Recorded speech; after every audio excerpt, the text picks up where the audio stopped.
Akkam jirtu nagaa keessanii har'ammoo viidiyoo kanaan seensarii la'uu waliin ilaalla. Seensarii la'uun maalidha?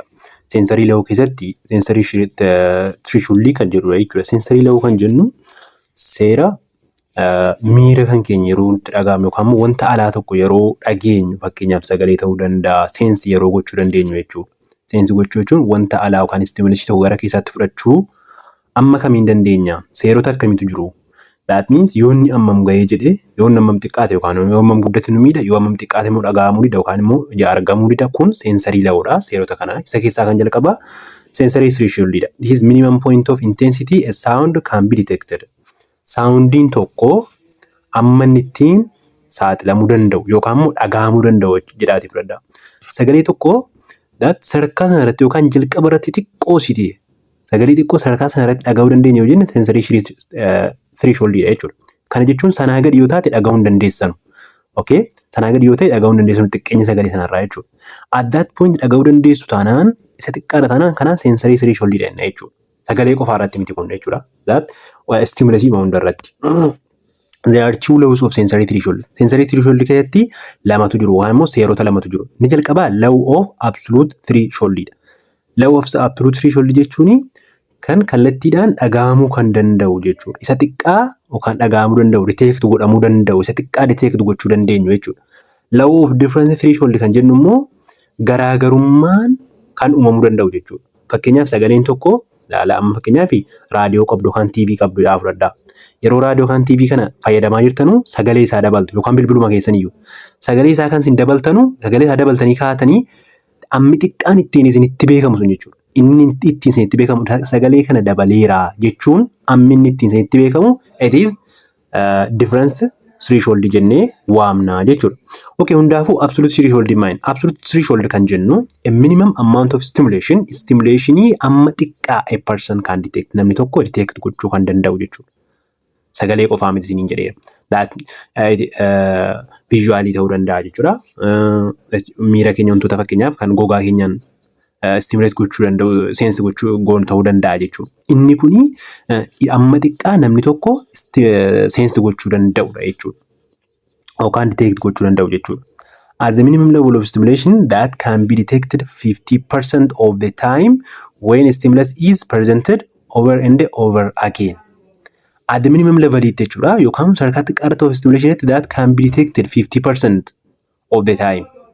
Akkana jechuun fakkeenyaaf sagalee tokko ilaala asitti fakkeenya isinii kenneera. Parsantaajii 50 sana kan arguu dandeenyudha yoo jechaara. Isa xiqqaa kana jechuun maal jechuudha? That if you were presented with low intensity sound, soundii baay'ee xiqqaa ta'e tokko nuu kennama. Soundii baay'ee xiqqaa ta'e kun yeroo 30 jechuudha. Fakkeenyaaf akka bilbilaatti fudhadha. Akka bilbilaa akkas gochuutti jechuudha. Yeroo 30 akkas godhamee and detected it 50 times. Ati 15 time yookaan immoo yeroo 15 qofa dhageesse waan sana. Laala sagalee sun kan inni rukutame yookaan immoo kan sagalee sun gadhiifame yeroo 30dha. Isin immoo kan dhageessanii yeroo 15. Kan jechuun 50% yookaan immoo parsantaajii 50 stimulusii sanaa yookaan immoo sagalee sanaa yookaan saawundii sanaati jechuudha. Okay? That level of intensity would be your absolute threshold for that stimulus. Stimulusii sanaaf parsantaajii 50 sagalee sun gadhiifame ka'ee isinitti dhaga'amuu didaara jechuudha. Parsantaajii 50 dhaga'uu dadhabdanii parsantaajii 50 dhageessan. Irraa dhaga'uu dadhabdanii jechuudha.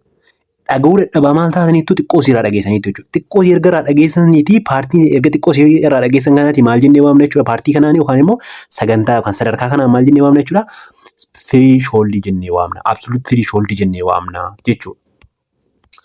Absolute threshold kan viizhiniidhaa fi a single candle flame from 30 mile or 48 kilometer on a clear night irratti jechuudha. Viizhiniidhaaf jechuudha.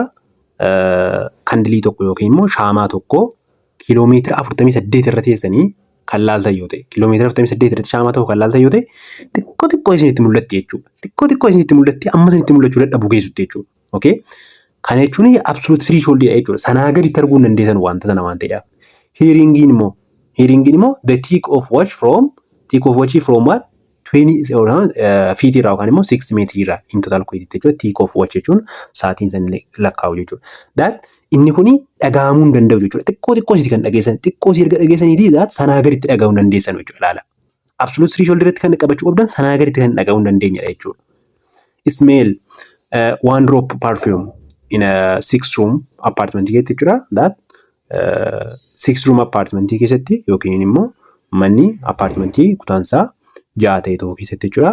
Dirooppii yookiin immoo dirooppii tokko copha shiittoo tokko jechuudha. Copha shiittoo tokko immoo dirooppii appaartimentii guddaa amma kana gahu keessatti xiqqoo kan dhaga'amu jechuudha. Xiqqoon see dhaga'amuun sun absolute threshold isaati jechuudha. Sanaa gad taanaan hin dhaga'amu jechuudha. Fakkeenyaaf one drop of per 6 roomii amti parfiyuumiin yookaan shiittoon kun 6 roomii irratti yookaan immoo kutaa 6 keessatti dhabu.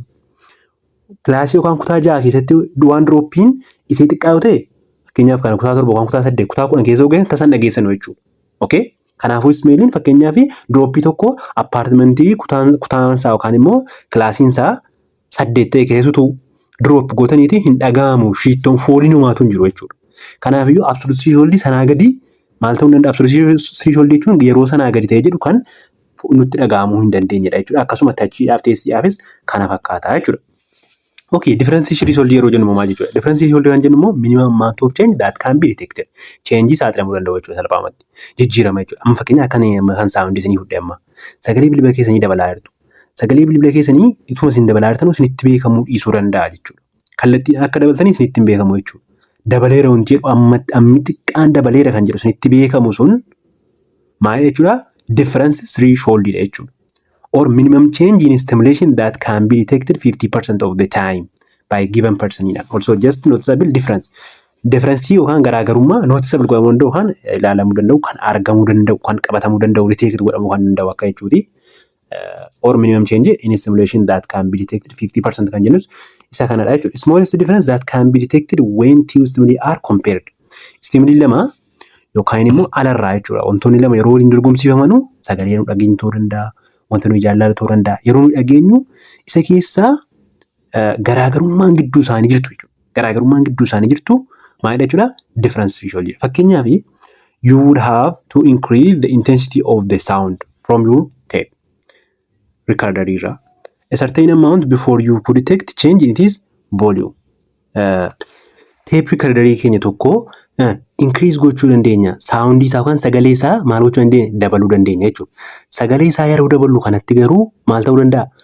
Nu immoo sagaleen sun jijjiiramuu isaa detect gochuu dhabuu dandeenya jechuudha. Utuu ni detect hin godhin utuu akka sagaleen guddate nu hin dhagahin daballaa jechuudha. Kana jechuun nuyi sagalee itti daballeerra. Garuu akka inni dabalame nutti dhaga'amaa hin jiru. Dhaga'aan jiru jechuudha akka inni dabalame. Jechuun bakkuma jalqaba ture irra turuu danda'a jechuudha. Xiqqoosii dabalamtee akka achi dabalameen asii sagaleen isaa guddataan deemu jechuudha. Jechuun xiqqoosii yeroo dabaltanu xiqqoosii jechuudha.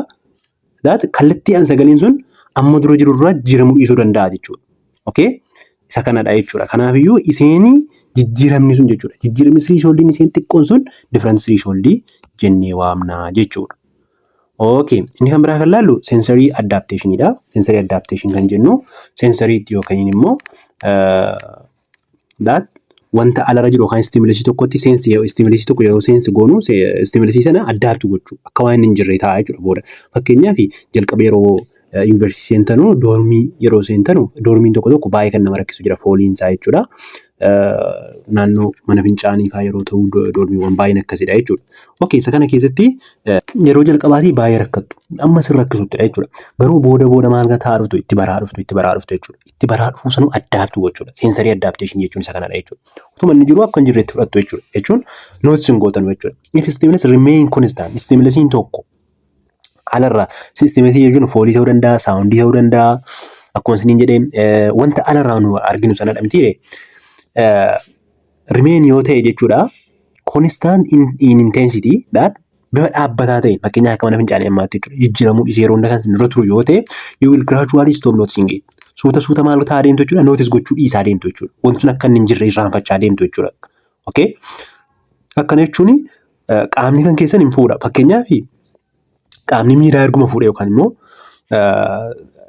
maanni receptor cellin kun jechuudha. Receptor cellin kun erga fuudhee booda sammuutti erguu dhiisa jechuudha. Sammuutti erganii interpret gochuu dhiisaa deema jechuudha.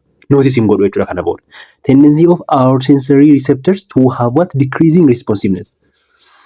Ammas sensory adapter jechuun adeemsa sensory receptoriin keenya decrease gochaa deemu kan xiqqeessaa deemu maal xiqqeessaa kan deemu responsiveness to what unchanging stimulus. Stimulus hin jijjiiramne tokkoof responsii kennuu yeroo dhiisu jechuudha. Eenyu receptorii seeliin keenya jechuudha. Okay? Saawundii tokko yeroo hunda dhageessu yoo ta'e waa'ee saawundii sana maal na galche jechaa deemtu jechuudha. Dhimma isaas hin dhabsiisaa deema jechuudha.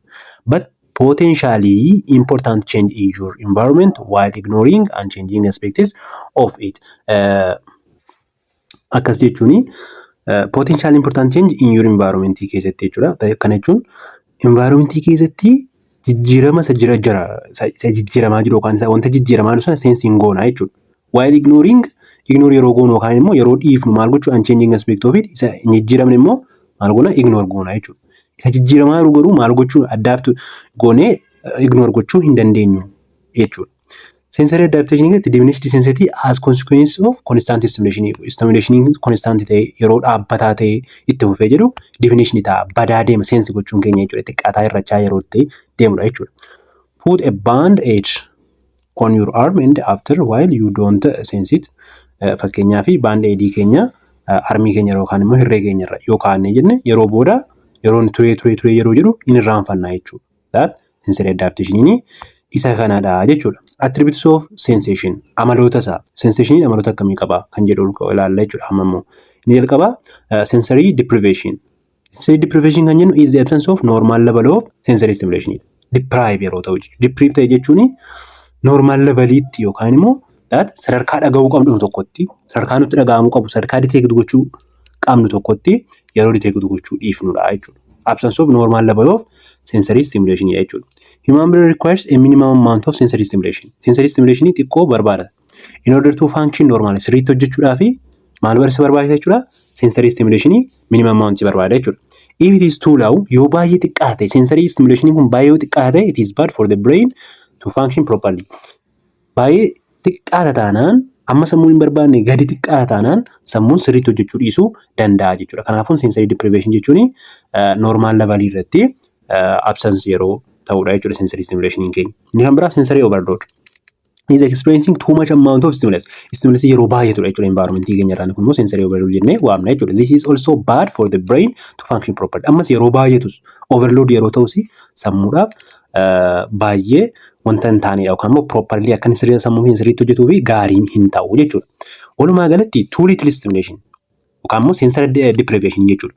Baay'ee sensoriin keenya xiqqaachuun yookaan fakkeenyaaf saawundii yeroo hunda xiqqaachuu yookaan wanti nuyi ijaan ilaallu baay'ee xiqqaachuun sensory stimulation baay'ee xiqqaachuun kuni yookaan immoo stimulation baay'ee guddachuun saawundii ta'uu danda'a wanta ilaaluu ta'uu danda'a viizuwaalii jechuudha laayitiin alarraa dhufu baay'ee guddachuun kaalliitu faatigii and mental confusion itti fiduu danda'a jechuudha. Dadhabina sammuutti fiduu danda'a jechuudha. Faatiguu sammuun akka dadhabu gochuu danda'a jechuudha. Itti baay'achuunsaa.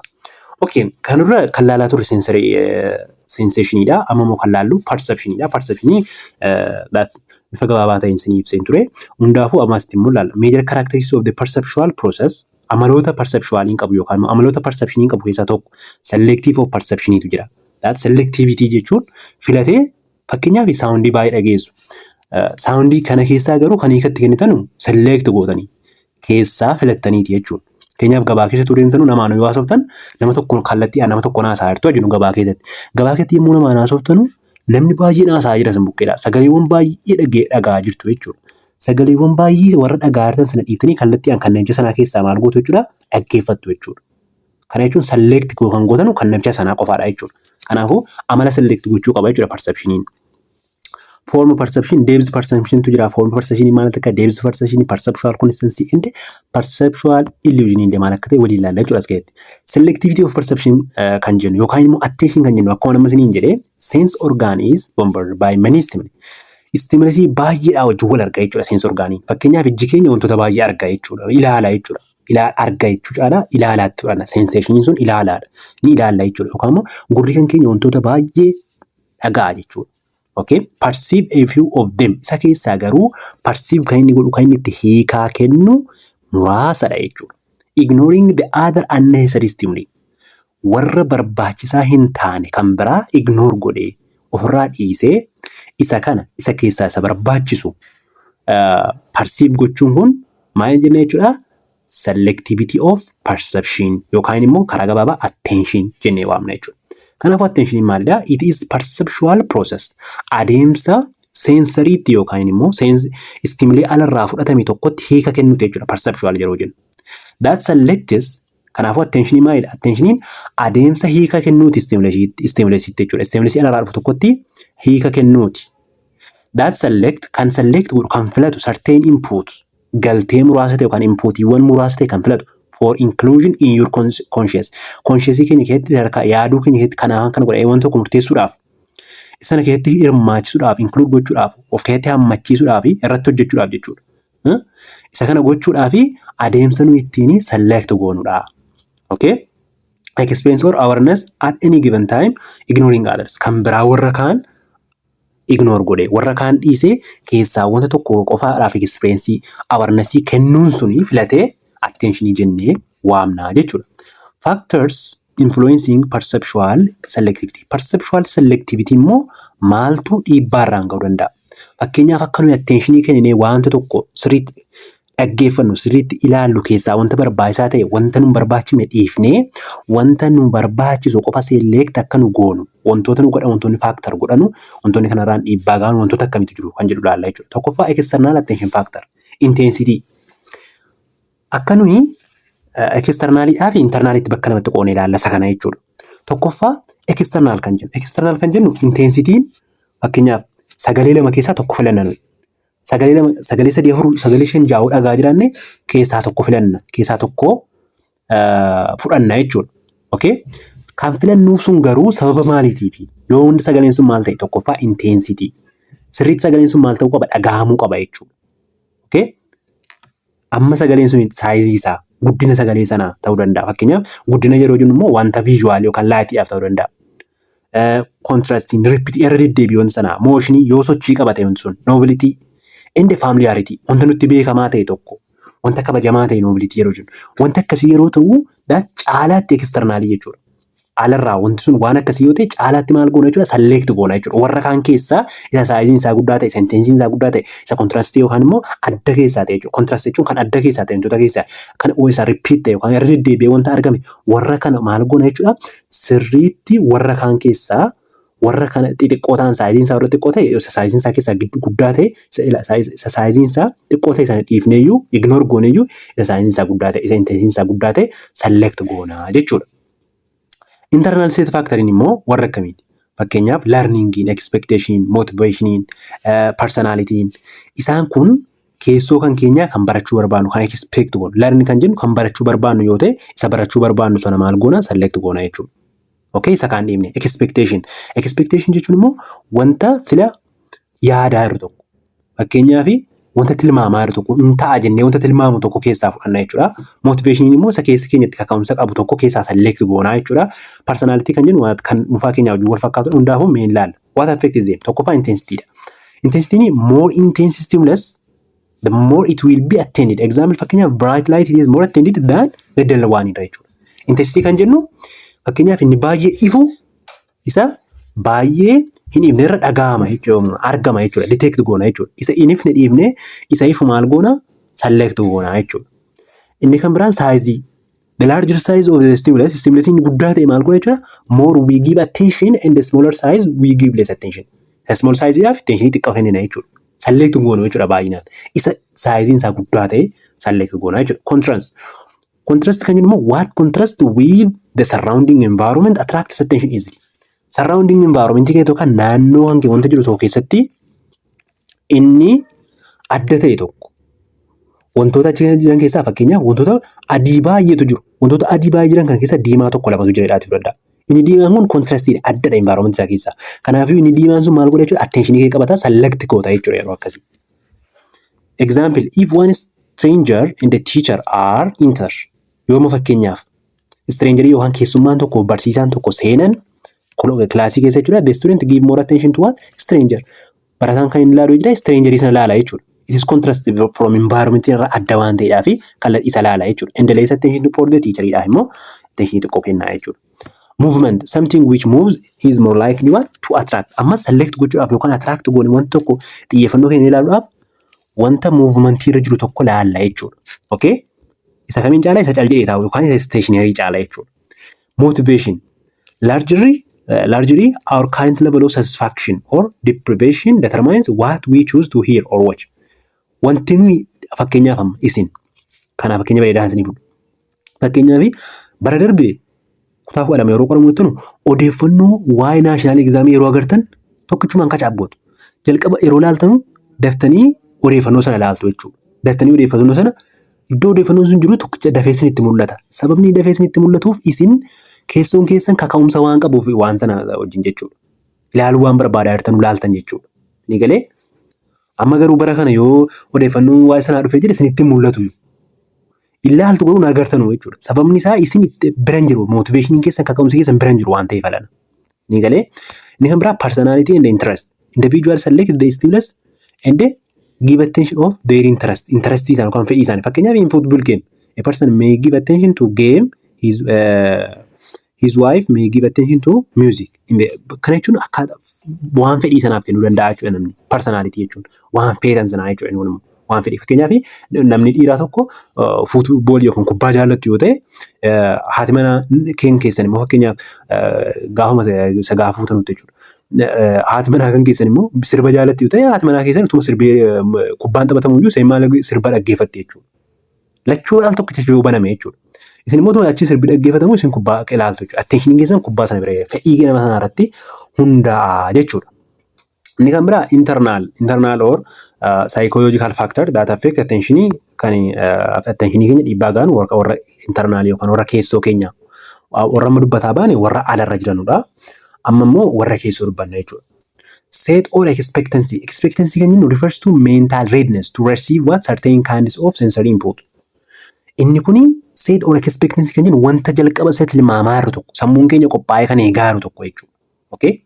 Gaafa agar wanti kun guddaa saayiziin isaa ta'uu barbaadu yookaan immoo wanti kun keessaa warra kaan keessaa kontiraast ta'ee mul'achuu barbaadu jechuudha. Silayyuu eegaa irra waan ta'eef damnee ilaalla jechuudha waan sana. Fakkeenyaaf a husband expecting an important phone call. Fakkeenyaaf abbaan manaa tokko bilbila baay'ee barbaachisaa ta'e tokko naa bilbilama jedhee eegaa jira jechuudha.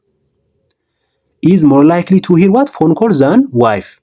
Inni sirriitti maal eegaa bilbilamuuf waan ta'eef eegaa jira jechuudha bilbilama jedhee. Haati manaa garuu bilbilama jettee eegaa jirtu hin qabdu jechuudha. Kanaafuu kana gidduudhaan yoo bilbilame eenyutu dafee dhaga'ame? Abbaa manaa sanadha. Maaliif sila expect godhaa jira waan ta'eef. Bilbilamaa kun jedhee eegaa jira waan ta'eef. Okay? Who is concerned about her baby? Fakkeenyaaf haati manaa waa'ee mucaasee yaadaa jirti yoo ta'e bilbila sanarraa dhimma hin qabdu jechuudha. Maaliif wanti yaadachisaa jiru waa'ee mucaasiiti waan ta'eef. Expectancy inni immoo waa'ee maal ilaalaa jira? Waa'ee bilbilaa dhaggeeffataa jira waan ta'eef yookaan bilbilama jedhee yaadaa jira waan ta'eef yeroo bilbilamu kallattiidhaan dafee maal godha jechuudha bilbila sana dhaqee kaasaa jechuudha. Inni kan biraa motives or needidha fedhii keenya irratti hundaa'udha. People are more likely to attract environmental experience events in which they are interested. Amma kan kubbaa amma laallee wajjin agas mara waliin dhabu kuni. Form perceptionidha. Inni selective perception kan laalaa turre miti. Amma immoo form perception. The meaningful shapes or patterns or ideas that are made perhaps out of meaningless and discrete or pieces and the bits of sensation. Form perception kan jennu meaningful shaping. Bocni hiika guutuu qabu yookaan patternii tokko kan hiika guutuu qabu yookaan yaanni hiika guutuu godhe tokko form perception jennee waamna jechuudha. Are made what? Perhaps out of meaningless and discrete or pieces or bits of sensation jechuudha. Form perception kan jennu meaningful shaping wanti bocni hiika qabu tokko yookaan yaadni hiikatu godhate wanti nu yaadne hiika nu godhate nu ta'e tokko yaadawwan meaningless hiika hin qabne baay'ee keessaa fudhataman jechuudha. Form kan godhame yookaan kan tolfame baay'ee keessaa kan nutti dhufedha jechuudha.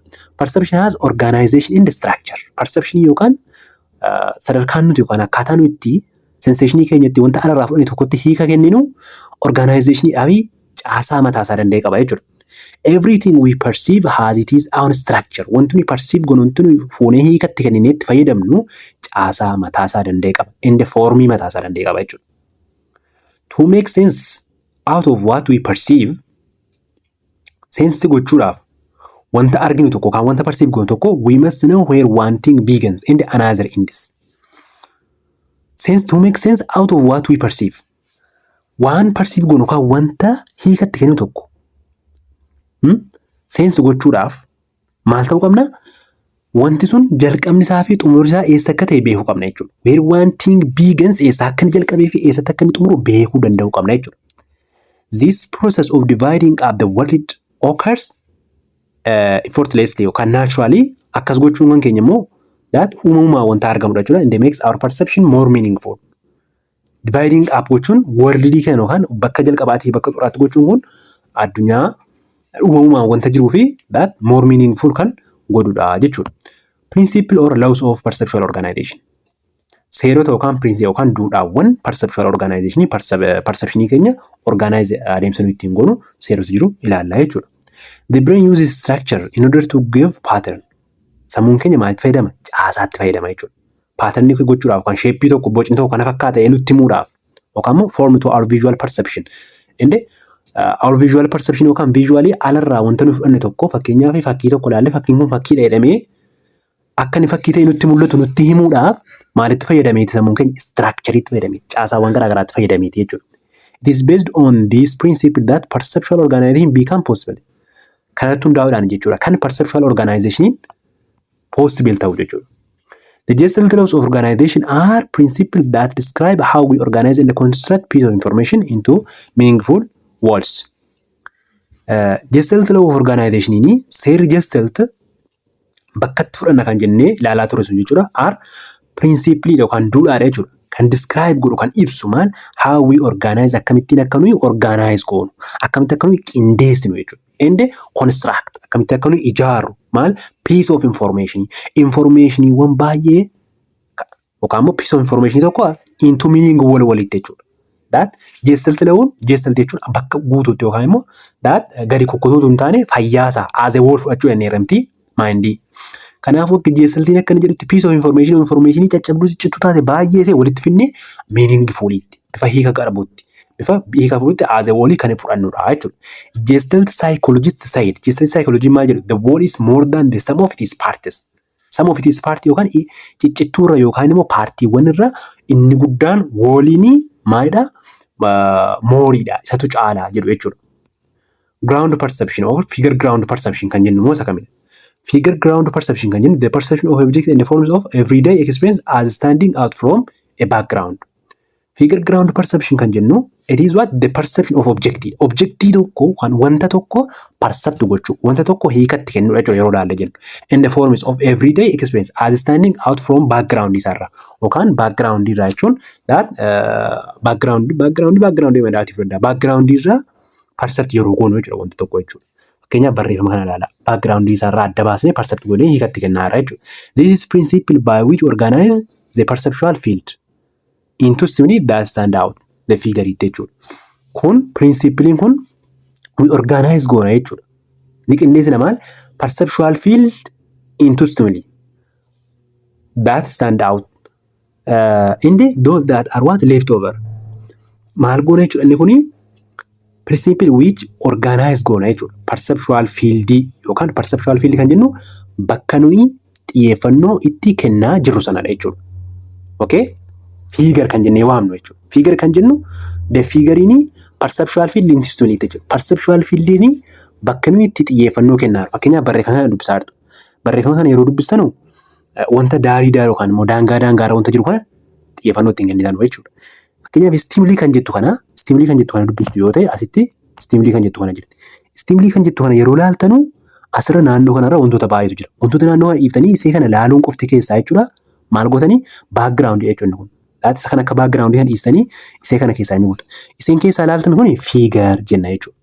Inni hafe kun inni bakka itti hafe kun alarratti ni ilaalaman kun the groundidha jechuudha. Groundidha jechuudha inni kun immoo. Laata akkasitti hubachuu dandeessu jechuudha. Fakkeenyaaf ilaalama kana yeroo laallu as keessaa fakkeenyaaf akka namoota walitti garagalanitti yoo laalla ta'e fakkeenyaaf akka namoota walitti garagalanitti percept goona yoo ta'e kana ilaala. Yookaan yeroo kana isa kana fiildiidha jechuudha inni kun yookaan immoo figure kan jennu see kanadha jechuudha. Yeroo kana inni adiin kun maal ta'a giraawundii nuu ta'a jechuudha. Inni kun asitti warri kun attention'itti kennee fiildii ta'a jechuudha. Yookaan immoo isa kan akka yeroo darbe akka isinitti hime sanatti akka waancaatti kan fudhannu yoo ta'e jechuudha isa kana. Isa kana immoo akka waancaatti kan fudhannu yoo ta'e ilaala. Yeroo kana akka waancaatti si adii kana fudhannu yoo ta'e waancaa jiru kanatti waancaatti jira. Waancaan jiru kun maal ta'eera fiigarii nuu ta'eera jechuudha nuyi. Wanta nuyi percept goonu sana jechuudha fiigariin kun jechuudha isa kan keessa. Inni jiru kun immoo gara kanaa kun immoo giraawundii ta'an jechuudha. Jaratti attentionituun kenniin isa kana yeroo ilaallu jechuudha. Form of perception organization of the visual field into objective jechuudha kun visual field yookaan visually wanta mul'atu tokko gara objective yerootti ijaaru jechuudha kun form of perception jechuudha. Objective yeroo jennu figure yeroo ijaarudha jechuudha. That stand out from the surrounding irraa kan ground irraa stand out kan godhamu. Ground irraa kan nutti mul'atan jechuudha. Ground irraa jechuun background irraa jechuudha akka jechuutu danda'a. Fakkeenyaaf asitti ilaala. Objectiin nu ilaalaa jiru kun ilaala form perception ilaala isa kana. Isa kana nutti mul'ata. Ground irraa yookaan figure irraa adda baasnee kan ilaalaa jiru. Ground jechuun kun background irraa jechuudha isa kanarraa. Isa kana percept tuun godhin iyyuu isa kana akka objectiitti fudhata jechuudha sammuun kan keenya jechuudha. Okay, principle of closure kan jedhu kana yeroo dhufu waliin ilaalla. Please video kana hiriyoota keessanii share godhaa, like channel keenya subscribe godhaa. Nagaatti.